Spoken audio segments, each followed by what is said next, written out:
dans une dictature? C'est la question du jour.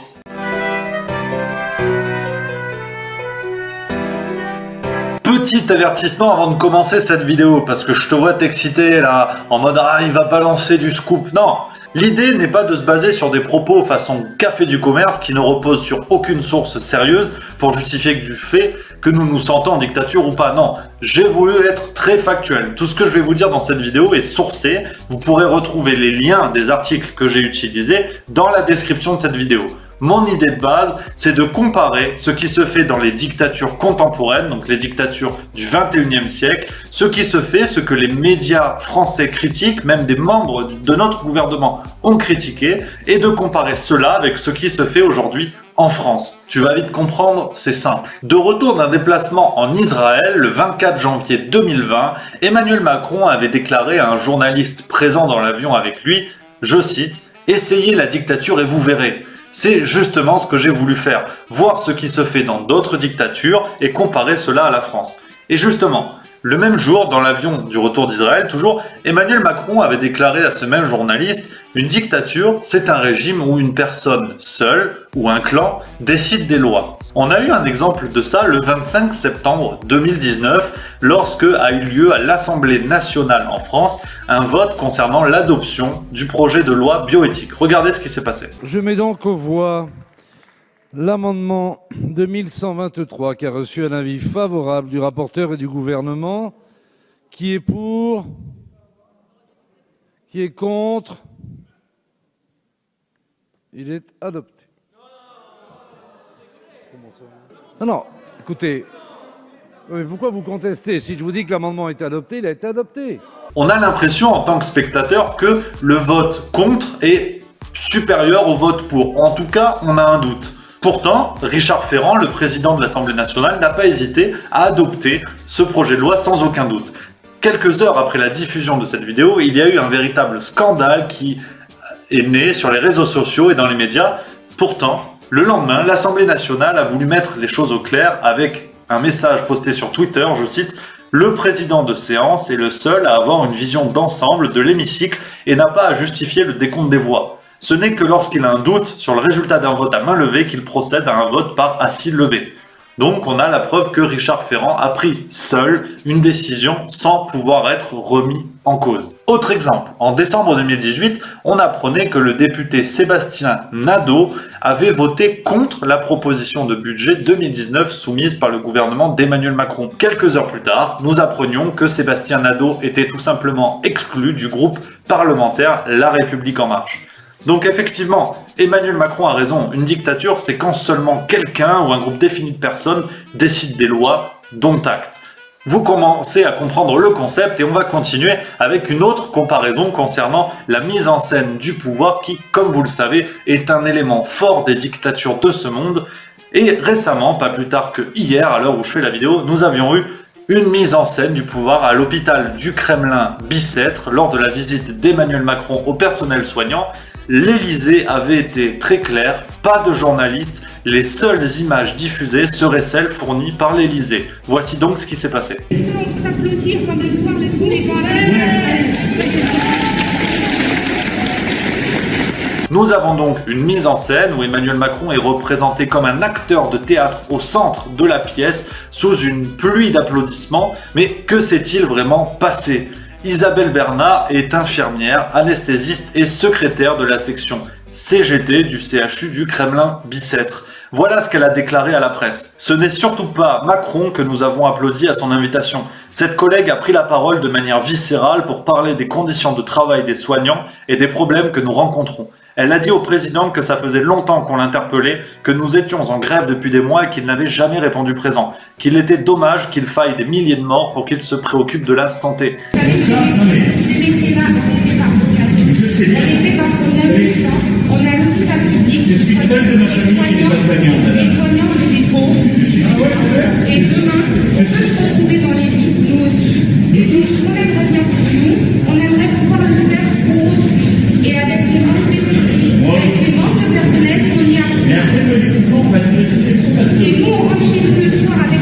Voilà ce qui s'est réellement passé et voilà comment commence la vidéo et l'extrait de l'échange que nous avons entre Emmanuel Macron et le personnel soignant. Donc vous voyez, on est dans ce que l'on peut appeler une mise en scène du pouvoir et ce n'est pas le seul exemple qui a été offert par Emmanuel Macron et son gouvernement. Il y a quelques mois, peut-être vous vous en rappelez, lors de cette même visite officielle en Israël, voici ce qu'avait fait Emmanuel Macron. Everybody knows the rules. I don't like what you did in front of me. Go outside, please. I'm sorry, but we know the rules. Nobody has to provoke nobody, okay? Pour ceux qui ne s'en rappellent pas, voici l'extrait assez court de ce qu'avait fait Jacques Chirac des dizaines d'années plus tôt. Qu'est-ce qu'il y a encore comme problème? Je commence à en avoir assez. What do you want? Me to go back to my plane and go back to France? Is that what you want? Then let them go. And let them do. Un accent à couper au couteau, un air vraiment colère, comme on dirait, et pourtant, l'accent d'Emmanuel Macron n'est absolument pas celui-là. Regardez un discours d'Emmanuel Macron en anglais. I call on you to remain confident. We will succeed. Because we are fully committed. Because wherever we live, whoever we are, we all share the same responsibility. Il semble quand même très compliqué de perdre son accent à quelques mois d'intervalle. Apparemment, l'accent a foutu le camp. Là encore, on peut au moins douter concernant cette éventuelle mise en scène du pouvoir, assez ridicule, il faut le dire. Autre exemple de mise en scène du pouvoir, il y a quelques jours à Pantin, toujours lors d'une visite au personnel soignant, voici ce qu'on a pu voir. C'est dans ces habitations. Qui vont leur rendre visite, qui vont faire leur commission. Qui vont chercher les médicaments à la pharmacie, etc. Et qui démontrent effectivement que sans solidarité dans un quartier... Pas de masque pour le président de la République, des distances de sécurité qui ne sont pas respectées, un attroupement qui est autorisé par le service de sécurité du président, avec des gens qui sont là, curieusement, pour manifester un intérêt bizarre. Emmanuel Macron serait visiblement plus fort que le virus, ou en tout cas n'aurait pas besoin d'appliquer à lui-même les consignes imposées à tous les citoyens français. Maintenant, parlons de la loi contre les fake news, ou loi dite de lutte contre la manipulation de l'information.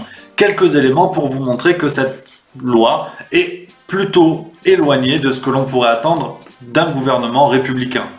Validée par le Conseil constitutionnel le 20 décembre 2018, cette loi a pour objectif principal notamment, je cite, « L'attention est particulièrement portée sur les périodes de campagne électorale juste avant et durant les élections pour concentrer les outils sur le vrai danger, c'est-à-dire les tentatives d'influencer les résultats d'élections comme on l'a vu lors de la dernière élection présidentielle américaine ou la campagne du Brexit. » Cette loi est encore d'actualité, elle a été adoptée officiellement et il faut rappeler que le 28 février 2020, plusieurs membres du gouvernement y réfléchissaient encore, notamment Sibeth Ndiaye, et ces membres du gouvernement se sont réunis pour réfléchir justement aux manières de lutter contre les fake news sur les réseaux sociaux en pleine crise du coronavirus. Justement, parlons-en.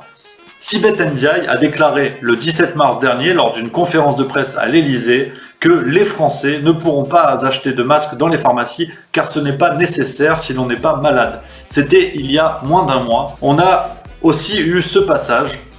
Pourquoi est-ce que le président de la République n'est pas muni d'un masque? Mais tout simplement parce qu'il n'y a pas besoin d'un masque dès lors qu'on respecte la distance de protection vis-à-vis des autres. Et vous savez quoi? Moi, je sais pas utiliser un masque. Alors déjà, heureusement que c'était pas le même argument pendant la crise du sida avec les préservatifs.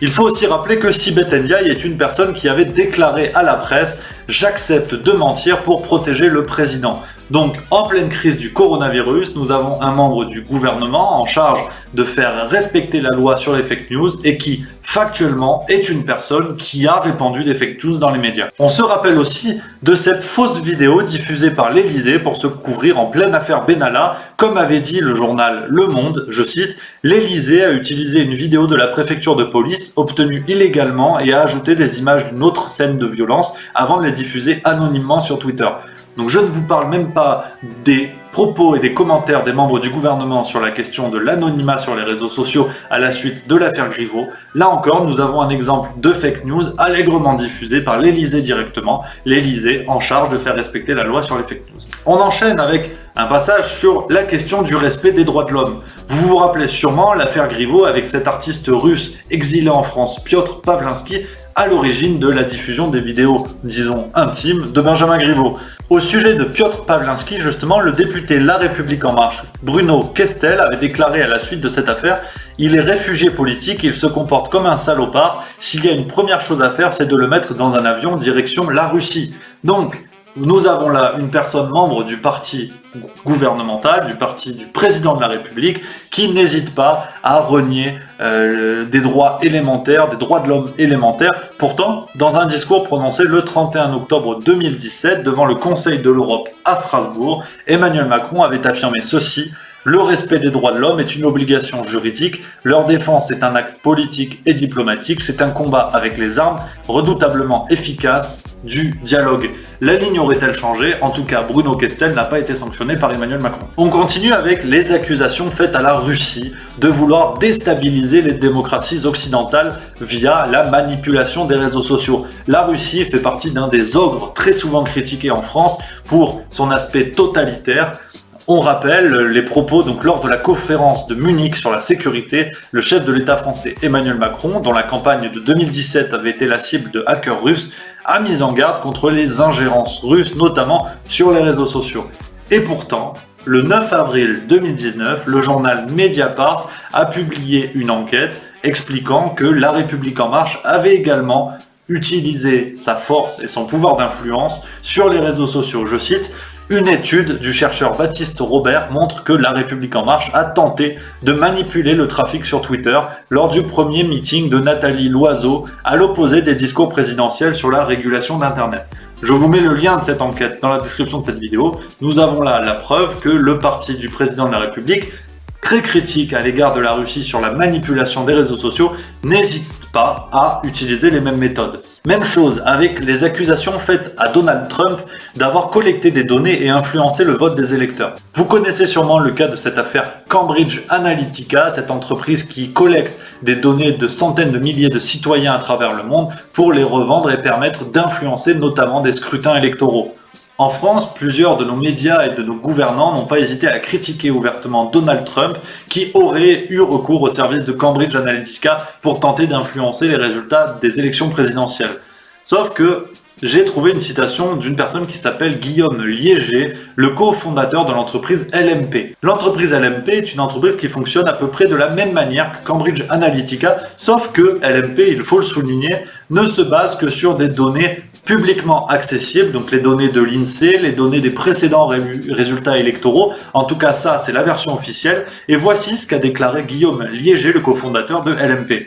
C'est vrai que l'équipe de campagne de Trump a fait beaucoup de pubs sur les réseaux sociaux, mais il n'existe aujourd'hui aucune étude scientifique démontrant qu'il est possible de faire changer d'avis un électeur via les réseaux sociaux par rapport au contact direct, comme le porte-à-porte. Pour conclure sur ce point, il faut rappeler que en 2017, lors des élections présidentielles, Emmanuel Macron a eu recours au service de l'entreprise LMP, une entreprise dont le cofondateur n'hésite pas à dire qu'il est capable, en tout cas que son entreprise a le pouvoir de faire changer d'avis un électeur. Donc voilà les critiques que l'on peut adresser à Donald Trump sur des méthodes qui officiellement ont été utilisées en France. Donc voici où nous en sommes. La France n'hésite pas à critiquer des pays que l'on appelle dictatures à cause de leurs pratiques, à cause des pratiques de leurs gouvernants. Mais aujourd'hui, si on compare factuellement les situations, on se rend compte que ces pratiques existent aussi en France. Sommes-nous en dictature?